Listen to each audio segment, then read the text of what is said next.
past broadcasts are a great way to show potential viewers and potential business partners a little bit about you, so that when you're not live streaming, they have something they can go back and look and watch. And not only they, but you too can go back and clip and highlight things that otherwise you are not able to do so if you don't have past broadcasting or VODs, video on demand, turned on.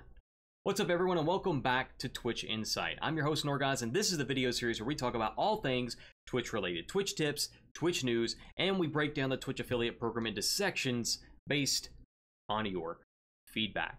This is a requested video, and past broadcasting is actually a really important thing to have turned on. It is not on by default. Do not make that mistake. A lot of new streamers make that mistake and they don't know anything about it, or they don't think to turn it on, and it is actually extremely crucial because think about it. If somebody comes into your channel and you just closed off for the night, you just shut down, they click on your videos, they see no videos. They're like, okay, was that their first stream? Do they hardly ever stream? What's going on with that? And anybody who comes to your channel because they saw you on Twitter, or they saw you on YouTube, or somewhere, so you got some type of exposure, you did something or you said something that was interesting, and they come to your Twitch channel to see if they can follow you and what you're on about, and there's nothing for them to see. There's nothing for them to view. They're gonna think that you don't stream. They have no idea. They have no record. With past broadcasts, not only is it a good opportunity for people to see what you're about, but also to see, okay, how consistent are his streams or her streams? How consistent are they? And how frequent and how long are they? That gives a pretty good idea. And also what games you play. That's also a really important thing, especially for, you know, trying to get game codes for new games or games in early alpha and so on and so forth that you can be testing and streaming while you test. That is something that businesses will look at. Okay, well, let's take a look at this past broadcast, what's going on. And of course, I'm going to show you right now how to do that. This is the page you're going to want to be on. And how do you get there? You're going to notice a trend here. We go to the top right corner of our screen, we click the drop down, we go to dashboard, and then we go down over here on the left side and we click on, under settings, we click on channel. And at the very top here, it'll have your stream key and it'll have your store broadcast tab. You turn that on and that's it. You don't have to do anything special beyond that. You don't have to change your OBS settings. You don't have to change your software settings. All you have to do is turn that on. And Twitch does that automatically. So it does automatically say broadcast up to 14 days by default. If you, however, are a partner, have Turbo, or have Prime, you get that for 60 days. So that's a really good opportunity available to those people, because having it for a couple of weeks is good, but if you think about it, unless you record all of your footage while you stream it, it's going to be gone forever after a couple of weeks, and you want to have something that's there for a while, right? I think if you haven't done anything with footage for a couple months, you're probably not going to. And Prime, let me explain Prime and Turbo. And for anybody who doesn't know what that is, you link your Amazon Prime with your Twitch account, you get Twitch Prime. You can subscribe to one person once a month for free, because you're already paid for the Prime account, and you get those additional days of broadcast time. Now, Turbo, you also get ad-free viewing just like Prime. You get the additional of the broadcast, and aside from that, I think you can change your emotes. You can change the color of your username. I don't know about, none of that matters.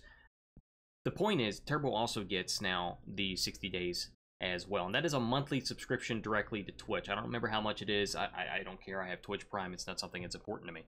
So that is how you do that. Now, one thing I'm going to turn on, I'm going to turn you guys onto is that this is very important information. Subs, you might care about this.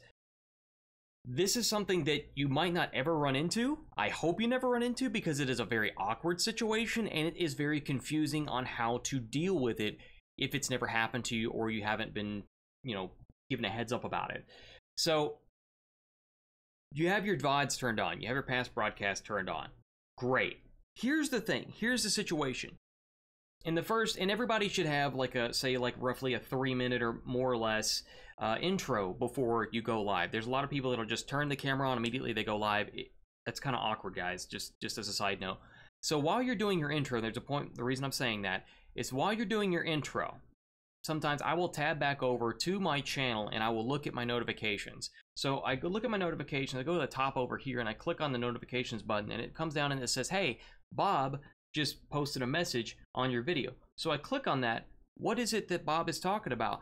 Bob is putting a message on my live, on my past broadcast of the live stream that is still ongoing. I've been live for 5 minutes and they said hi, hello, something like that. Well, they're not in the same chat room. You're never going to see that unless they realize, hey, I'm watching the VOD, I'm not watching the past broadcast themselves. They're going to think you might be ignoring them. And this has happened to me a few times. You know, if you're on the video tab and you see the video from that day and you click on it, I've done it myself sometimes. I'll click on it and I'll realize before I type, oh, I'm not watching the thing. I can go back and forth in the stream, so that means I'm watching a VOD. I'm not watching the live stream. It happens, you know. But there's a couple ways you can address that. You can call them out by name, or you can just make a general message. Say, hey Bob, I saw your message. You're not in the chat room. You're not watching the live stream. You're watching the past broadcast of the live stream. Now you might be close to the real time, but I'm never going to see what you're saying unless you come to the chat room. So go to twitch.tv/Norgoz and join us there. Or you can make a generic message and replace Bob with, you know, hey, I noticed a few guys made some comments on a video. That's actually the past broadcast of this video. So if that's one of you, come join us in the live chat. We'd be happy to talk to you. Otherwise, I'm not going to see what you're saying in real time. So that's something, again, that's sort of a side note, a tidbit. And this is, like I said, it was awkward and it was confusing for me. And I made an announcement about it. And it was something that I didn't realize that the past broadcasts were that up to date, that were that current. And they stay up to date about 30 seconds behind your live stream. It gets really, really close.